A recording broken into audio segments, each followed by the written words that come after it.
In this guide, I'm going to show you how you can recover your TikTok account without an email or a phone number. Before we do get into this guide, make sure to like the video and subscribe to the channel with all notifications on. It really does help with the channel and it lets us know that you want more content like this. We'd greatly appreciate it. And if at any point throughout this guide you did have any questions, ask them down in the comment section below and we can help you out further. I'm going to be doing my best to reply to every single comment down there. Begin by closing out of TikTok, and you need to open up a web browser of your choice and just go to the TikTok Support Center. Once you're on the TikTok Support Center, it's going to look something like this. You need to just hit this search help article section and type in account and then recovery spelled like that.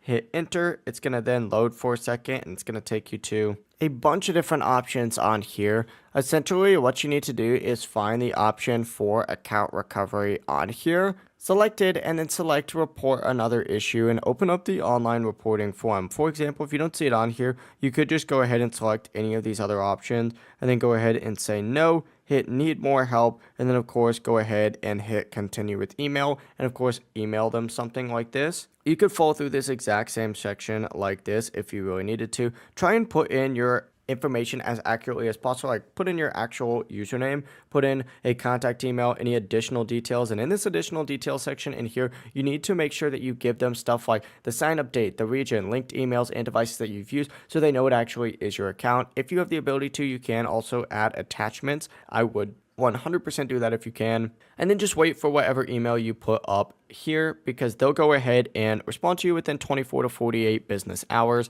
and that is it. If you guys have any questions, ask them down in the comment section below and we can help you out further. I'm going to be doing my best to reply to every single comment down there. Before you do leave this guide, make sure to like the video and subscribe to the channel with all notifications on. It really does help us out. Let us know that you want more content. We'd greatly appreciate it. Have a great rest of your day though.